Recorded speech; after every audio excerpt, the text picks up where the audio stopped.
What's going on, everyone? For today's video, we're going to be talking about the best settings for Apex Legends on console. That includes Xbox One and PlayStation 4. If you do enjoy this video, please make sure to like, subscribe if you haven't.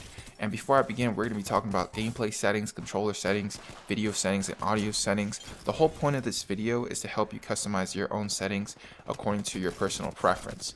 I know there's no such thing as the best settings. We all have personal preference. So at the end of the day, I'm trying to help you excel in Apex Legends by customizing your own settings. So we're going to be talking about a few tweaks that I did in my settings to help me have an edge over other players. So hopefully you guys enjoy the video, and let's just get right into it. So the first thing you want to do is you want to kind of hold the start button, then go to settings, and the first thing we're going to do is go over gameplay. So interact prompt style.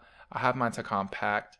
Pretty much what this does is displays more or less information about weapons and items on the ground. So this right here, for example, this doesn't show as much information as it should, but I have mine to compact. If you have it to default, then you're going to have more information. If you have yours to compact, you're not going to see as much information. So that's pretty much what it does. And then it's not really that important unless you already know exactly what you want to do, exactly what guns do what. So if you're a brand new player, put it to default. If you're experienced player, then put this on compact. Button hints, I go ahead and leave them on. It don't really matter to me. And the crosshair damage feedback, I have mine with shield and icon, so that means that it shows an X on the crosshair and an icon indicating shield level. As far as damage numbers, I have mine to stacking. If you have them on stacking, it shows combined numbers of all recent damage. If you have it to floating, it shows one number for each damage event. So if you're coming from Fortnite, I think the best recommendation I could give is to switch this to floating and have this on floating. But I'm not coming from Fortnite, so I have mine on stacking. Ping opacity, this just shows, it determines how bright the pings appear on the HUD. So I have mine to default. I like seeing my pings as bright as possible, and if you switch it to faded, it's just going to fade over time. Obituaries, I have this on. Incoming damage feedback, I have it to 3D. Streamer mode, I have this off. Usage sharing, I have this enabled. I'm not sure exactly what this does actually. So EA collects data from your device. Oh yeah, so this allows EA to collect data from the device, and I want this game to be as good as possible, so that's why I have this enabled. Colorblind mode, if you are colorblind, go ahead and switch this. They have a bunch of options for you, so that's really good. Enabling accessible chat features, I have this off. Convert incoming voice to chat text, I have it off. So now let's go to controller. So as far as button layout, I do play claw. So what that means is pretty much that I'm using my index finger to hit the A, X, Y, and B buttons, and I'm always keeping my thumbs on the thumbsticks. So that is a huge advantage over any other player, because I'm always able to have my thumbs on the thumbsticks at all times, and I'm able to click on all these buttons while simultaneously having my thumbs on the thumbsticks. But if you do not play claw, then I would switch to either bumper jumper, which switches, I believe, your A button to jump button. Your A button to the LB button, and then either bumper jumper. And I know players that play a ninja, but it does the same thing. It switches your A button to LB. And pretty much with this helps you with strafing. It helps you with keeping your thumbs on the thumbsticks at all times and stuff like that. So be able to figure out which controller layout is best for you. And it's going to take you some time, it's going to take you some grinding, but at the end of the day, it's going to be worth it, because you're always going to keep your thumbs on the thumbsticks, which is very important while you're aiming. Stick layout, go ahead and switch this. I have mine to default.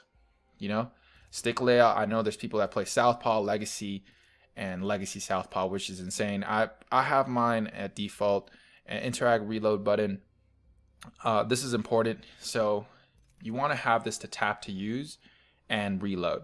So what this does is tap to interact and reload. It holds to swap weapons, and that's the best I could do. Since I'm coming from Blackout right now, I'm so used to the Blackout controls that I switched this to tap to use and reload.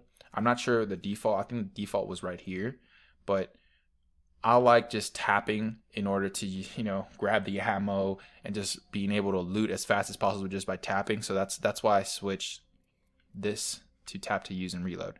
Crouch button, I have it toggled, but if you are, I know in Halo I have mine to hold, And pretty much what this does is just you have to hold your B button in order to, crouch, at all times. And it does, there is a huge advantage over this. The fact that you can hold your B button like this and then just move and then jump, it helps with strafing, in other words. So if you are a hardcore strafer and you like doing that, then I would switch it to holding. But personally, I haven't had an issue as far as strafing. I like to have it toggled. So that's that. As far as aim button goes, I set this to hold, and this determines the behavior of the aim ADS button. And if you're coming from PUBG and you have it to toggle on PUBG, then this pretty much what this means is you just have to press LT once and it's gonna aim down the sight for you, and that's really helpful, in other words. But I'm coming from blackout, so I have it to hold. Sensitivity, this is going to come down to personal preference. I know there's some players that are playing like at ultra high, but those are very experienced players. Those are not players that just grabbed the controller one day and decided to play ultra high. Well, yes, they are, but what I'm trying to say is, like, they're very experienced. In every first-person shooter, they're always playing at a high sense, and they're able to control their recoil, medium, long range, and pretty much close quarter combat as well. So just understand, the pros and cons of having a high sense and a low sense, and then work yourself from there. But pretty much I have mine balanced. I don't have it too high. I don't have it too low either, where I can't react to close quarter combat. I set mine to high to 4, and I was playing at very high at once, but then I decided to just move a little bit, one less, just because it was bothering me to hit long range, to fully spray long range, like fully spray and controlling recoil at a good long range, or like over there, for example. Like if I was trying to spray that target and I had a very high sensitivity, it would be a lot more difficult. Now of course it is possible. I'm not saying it's impossible. You can definitely grind a high sense, but just understand the pros and cons of having a high and a low sense. As far as sensitivity ADS, I have mine set to the same. I know there's some players that play one less than their actual sensitivity, but I just feel comfortable having the same, just to be able to react quick enough and just move as fast, as possible. So that's for that. Response curve, I have mine set to classic. And then look, dead zone, I have mine to small. Pretty much what this does, it prevents your view from drifting when you're not touching the stick, and increases only if needed. You want to go ahead and increase only if needed. A smaller dead zone allows for better aim control. So that's why I have this set to small. Movement dead zone, I have it to small. Inverted look, I have this off. And vibration, very important. Turn your vibration off. In first-person shooters, any first-person shooter that you play, if you're trying to play competitively, you want to set this to off, pretty much because you want to have one less variable to worry about when you're trying to control recoil and when you're trying to control your aiming. So set this to off if you are serious about improving. As far as video goes, my brightness, this is default. I have one above default. I don't like it too bright. I don't like it too much, but it's just, the game's already bright enough for me. So I already have it, as bright as it could be. And I'm not able, like in blackout, there's some corners that are a little too dark, and I had to put my brightness as high as possible. Here, I have never had an issue with that, but if you are having issues, then go ahead and switch it to your preference. Field of view, very important, extremely important actually. This is going to give you an edge over a lot of players that just forget about this, but this is pretty much a PC setting that a lot of that a lot of console players skip over, because we never had the option to switch our field of view. But pretty much what this does, if you set it to 70, which is a default, it zooms you in. I don't know if you guys noticed that, but it zooms you in, and it doesn't let you see the right and the left side as much as you can. But if you switch it back to 80, or like anything above 70, you'll see that it zooms you out a little bit, and you're able to see more of the right and a little bit more of the left. And if you continue switching it like a little higher, it's going to zoom you even out and even more. So you're going to be able to see even more of the right side, even more of the left side, which is very helpful, very, very helpful. But just know that you know, you're gonna have some performance issues according to what console you have. I have my sweet spot is at 80, but there is some players that are playing on Xbox One X and they can just go at it and go all the way to 104. They can go to 180 if they want to, but just understand, you know, that according to your Xbox, I have tested this out, and on Xbox One and PlayStation 4, anything above 80 or 84, I started having issues. So just be careful with that, you know, and you're going to start seeing some lag, some screen tears, I think, and you're just going to have some visual issues, you know, if you set this above 80, if you have a regular Xbox One and a PlayStation 4. Now, if you have an Xbox One S, I think you could set this to 84 and you're not going to have any issues. Anything above that, that's when you start having a little bit more issues. And as far as the X goes, as far as Xbox One X and the PlayStation 4 Pro, you can just mess with the setting as much as you like. So that's a huge advantage. And if you have an X or PlayStation 4 Pro, I would suggest switching this and trying to grind it and get used to it, because the field of view is very important and you're able to see more of your right and your left side, and you're not constantly trying to you're not constantly having to flick and look to the right a little bit, you know, because you have almost everything a circular visual around you, you know. So field of view, very important. Go ahead and switch that accordingly and try to grind it out as much as you can. Colorblind mode, again, another colorblind setting. If you are colorblind, switch it to your personal preference. Very cool settings here. And then as the last one is audio, master volume.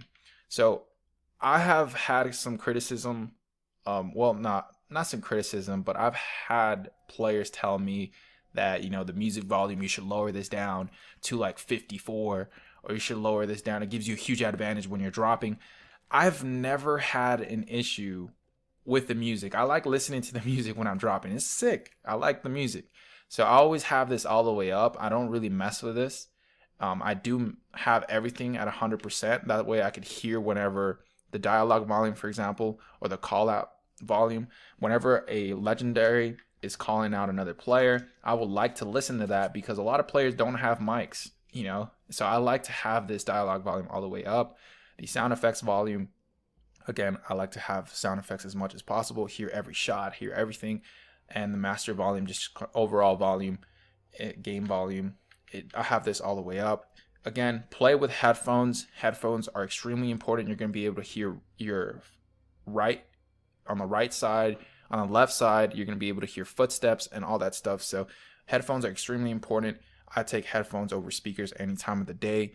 As far as lobby music volume, I like to enjoy myself. If you are not enjoying the music volume for the lobby, then go ahead and switch this down.